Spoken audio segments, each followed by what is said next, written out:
coming out of spring break here, what do you want to get done before you leave here? Well, I still talk to the speaker quite often, well, continuously, really, about a number of bills that we have. And you saw this just before the spring break that we passed a number of House bills, and they passed a number of our bills. So, but the regulatory control issue is still paramount on my agenda. And of course, as you know, Senator Favors' Senate Bill 3 has been in the House for over a year now. And so I would like the House that, you know, they have a House bill, and because we did a task force that had the House members, and Senator Cafaro, the minority leader, was on that task force and helped write the report, and so that's something that I hope we're able to get passed. I hope we're able, you know, we've been trying to get legislation passed that freezes for 2 years the ability for Bureau of Workers' Compensation to increase rates for small business, for any business from that point of view. And at this time especially, it's just not the time to be leveraging additional tax burden on small business or larger businesses either. And so that's something that I think, you know, we'll keep working. Senator Grindell personally went to West Virginia to look at their system that they went in, they developed privatizing their Bureau of Workers' Compensation. And so, you know, we're only one of very few states now that still have the system that we control, the state does. And so it's time that we look at the options that are available and move forward. And if we just get started, I think it will show the opportunity to really help on an issue that our challenge. And of course, along with that, we've also got the challenge that's facing us with the unemployment compensation and the huge debt that is being accumulated with the federal government on that. And at some point in time, they're going to say, okay, Ohio, you know, they've waived the interest, but it's billions of dollars that we owe in money that they've loaned us to pay our share. And of course, with the number of people we have unemployed, we're still paying it, and we just extended the unemployment here 2 weeks ago, well, 3 weeks ago on that bill.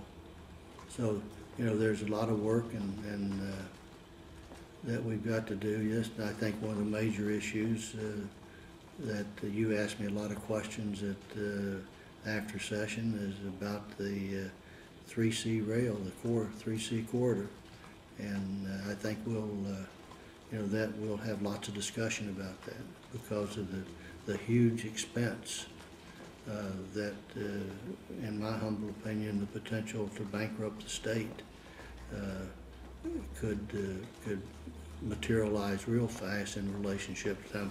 Once you started on that slow train system at 39 mile an hour, and then moving to where the federal government says, you know, we give you the 400 million, but then you need to move forward from that speed and to 79 mile an hour in the instructions to 90 to 110 mile an hour. And so then that takes new track.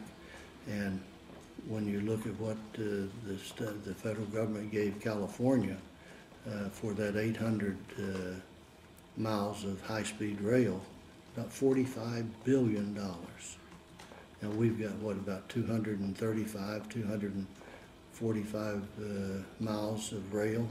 So proportionally, the Plain Dealer did a pretty doggone good analysis of that to give an idea of how many billions of dollars the state would have to be able to invest to move to that next level of speed. Have you folks done enough to get ready for this next budget cycle, do you think? Have we done enough? Done enough? I mean, No. there's this there's this No. committee or whatever that hasn't Yeah. met yet, right? And there's the committee is doing a lot of preparation right now to get ready to meet, and I'm encouraging them to get to where they can meet and start having a dialogue, and so is the speaker. But I don't know how you could ever say that you've done enough in preparation for it, because the amount of one-time money that we have in our budget is mind-boggling. And even if to look at the budget that we normally have, and I know how we struggled when we went into this last budget and thought that when the governor passed his budget and sent it to the House, and the House spent a lot more money, that I thought, well, we must have more money than I've been seeing that we have. And then all of a sudden, and then we passed the budget, we had cut back on some of the things the House had passed and sent it to the House, and went to conference committee. And Perry Sabady, and you were at that meeting, I think, first thing she said is that we're a $3.2 billion shortfall. And I've still not figured out how we went from a balanced budget that the governor sent to the legislature, and then the legislature, the House had that budget about 8 weeks, then sent it to us, and then we had to react to it, and we had it about 3.5 weeks. So that's 11.5, 12 weeks, and now we go from balance to 3.2 billion shortfall.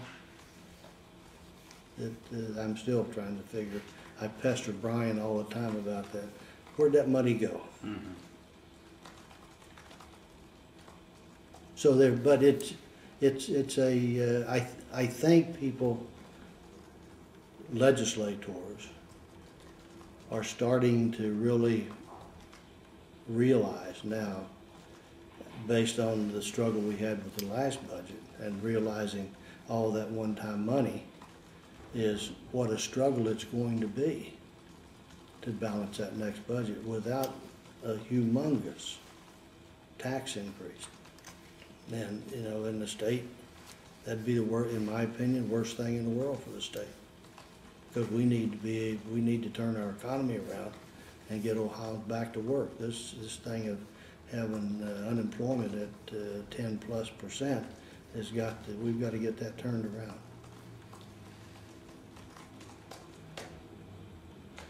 Okay. That's it for now.